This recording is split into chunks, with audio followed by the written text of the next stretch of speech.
Welcome to today's conversation, where we explore the impact of the dual pandemics while we anchor in on the power of our communities rising together.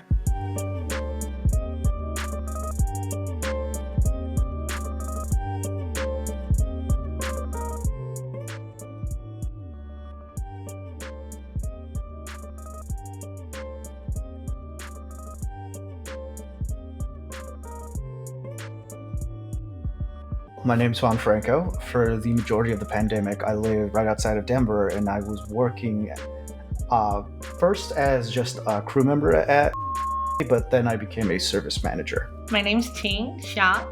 I'm calling from Atlanta, Georgia.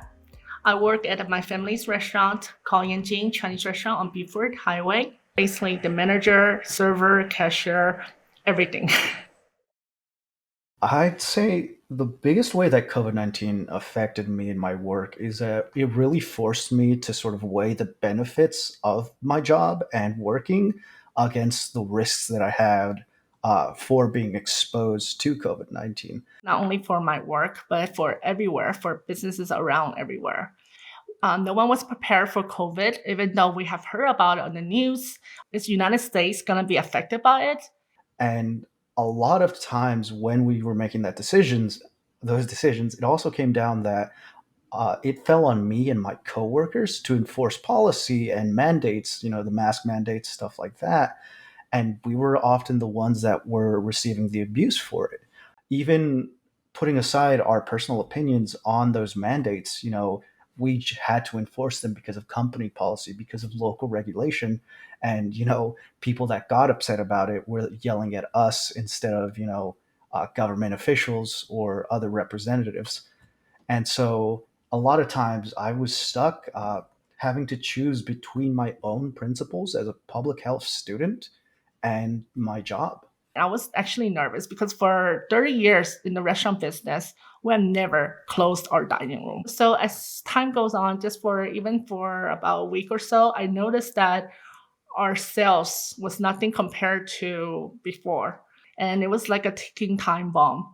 Government has to make decisions fast. They were pressuring CDC to come up with protocols.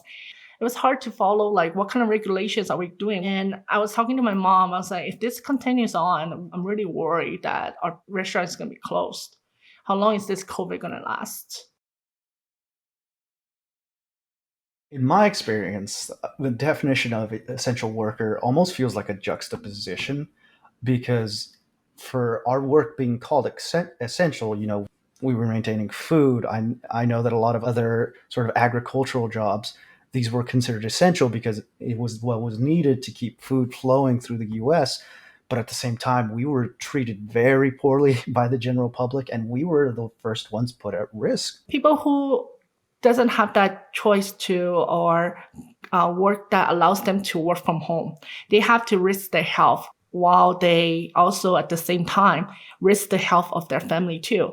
At the same time, when people say essential workers, these frontliners, they come out and they work, and everybody applauds them, calling them their heroes. They put this term essential on it, I feel, only to make us feel more important. But I think at the end of the day, it was to get us back out there and to say that, hey, we need these jobs done, but these jobs also weren't essential enough to give these people, certain necessities. Every hero needs to make sacrifices. Oh, you are essential worker. You are supposed to come out and work. You're supposed to do this. It becomes like taking advantage of the essential workers. Yeah, we need to do more for the essential workers. I would definitely say that my perceptions of equity and equal opportunity have changed with the pandemic. And that goes hand in hand with also my education going through public health. I feel there are no equity or equal opportunity. Diverse groups like women get paid way below men for same amount of work. We already know that because they're expected to find a balance between homework work. Oh, you're a woman. You don't forget to take care of family. And also at the same time, your work too. So you need to find that balance, which increases like mental health issue among not only in the women, but for LGBTQ community and the minorities. I was in this really interesting spot where I was able to study the inequities of different social determinants and the life experience that different people experience, and actually see it happening through the pandemic, because I could see that certain more affluent populations were safeguarded against the worst effects of COVID-19 because they did have access to better healthcare, or they could afford that healthcare, where underrepresented populations didn't have those protections. They couldn't afford to stop working, or they didn't have jobs that let them work at home, and they couldn't afford the necessary healthcare to protect them if they did get sick with COVID-19. I would say race, ethnicity definitely has affected me in my workplace and my career. My family has always valued action and having aspirations. For me, whenever I think about the pandemic and about what it's doing to marginalized populations, it lights a fire in me. And it's times like that that I really sink myself into my work and my degree, and I start thinking about how I need to put in the work now and sort of focus on that schoolwork so that the next public health crisis that occurs, I can make sure that I'm advocating for those marginalized communities and populations. During the 30 years, we received prank calls, but it wasn't really until after COVID that where it escalated. I feel that it was because that we were a Chinese restaurant. We have customers who refuse to wear masks, and we even had customers who threw menus at us because they didn't want to wear masks. Customers who cussed at us, saying that our past president would deport all of us illegals. I am a US citizen. I've been living here for more than 40 years. So no matter how long I live in the US, or even if I was born here, I feel to the racist people out there that in their eyes, I'm always an illegal alien. But at the same time, I would be lying if I say that I'm not scared of it. I'm very nervous all the time because every time we close the restaurant, we always have to make sure check our surrounding. Affected the Asian community tremendously. Especially coming from a community of immigrants. There were numerous times that I had to talk to family members and friends of family to dispel this disinformation about the pandemic, because with immigrant communities being so tight knit, it's very easy for disinformation to spread and for people to get these misconceptions. It's like a rise of xenophobia happened because of COVID. Especially, like I mentioned, when the leader of the country he encourages to call COVID as China virus. At first, it was hearing the attacks on the elderly in New York. And then there was incidents that happened last March in Atlanta, where there were spot shootings, which resulted 8 deaths, and 6 of them were Asian women. A lot of people were on edge because recent immigration legislation within the past years before the pandemic had been targeting Latino immigrants and Hispanic immigrants. So a lot of people were scared. They didn't know if they should go get tested because they had this misconception that getting their information given to test sites might result in their deportation. They also thought that they couldn't go get vaccines because they didn't think vaccines were accessible for immigrants. They were scared to seek healthcare, and it was a tough situation for me, especially because, my dad had avoided getting tested when he needed to, and he ended up hospitalized. Now, the incident shook the community really hard because when you hear all the news that's happening in other states, you're like, oh my God, that's really terrible. But when it actually hit home this close, it's a different feeling as well. It could happen to anyone, anywhere. And it just makes me very nervous. My dad, he passed away 3 years ago. And so our family business is mainly my mom, my sister, and myself that we're managing outside. And my brother, they're in the kitchen.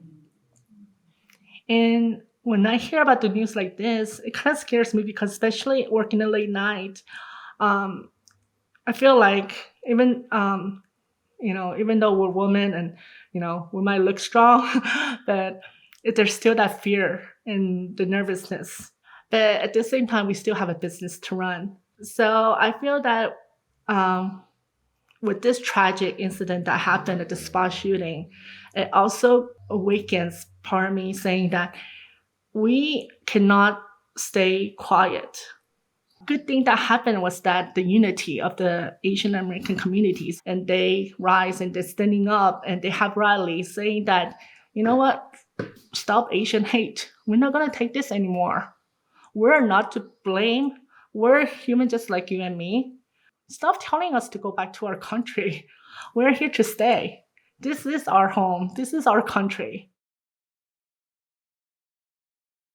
When I think about that education, we can't just talk about and raise awareness about the fact that frontline workers are at greater risk, because too many people will make the assumption that they should just stop working. We also need to address the issue that these people are at greater risk, not only because they're more likely to be exposed, but because they are more likely to be forced into that exposure because they don't have any other choice. It's really hard because then you have to decide, do I miss work and keep myself and my family safe, but run the risk of being thrown out of our home? Or do I go to work or run the risk of contracting COVID-19 and being hospitalized and then losing even more work? And that's not even them thinking about the fact that they might get sick and what they could do that could do to their body. From this experience, I take away, I guess I'll give you one word, is empathy. It doesn't matter where you're from, how you were raised, class status, all that does not matter. What you need to have is empathy. The biggest key takeaway that I have from the entirety of the pandemic is that it's not enough to put information out there, whether we translate it to different languages or not. We also have to make it accessible to varying degrees of medical literacy or any form of literacy, especially concerning populations that might not have equal access to education. I feel like put yourself in the other shoe. Do people who got attacked, do they really deserve all this? Does it help you by pointing fingers? A lot of times, looking back on it, I think that vaccine hesitancy and hesitancy to other public health issues stem more from lack of awareness than anything else. And coming from this sort of academic background now with my university, there's a lot I've been noticing and studying about the inaccessibility of research. Oftentimes, research is done in ways that we go into a community, we take our data, we write our paper, but then we don't ever do anything for that community in response. People need to have empathy to understand that we are all part in this world together. We're all going the same direction toward the future. And so I guess the biggest takeaway I have is that we need to change the way that we're looking at research, that we're looking at public health interventions, to make sure that we're committing to sort of culturally conscious care.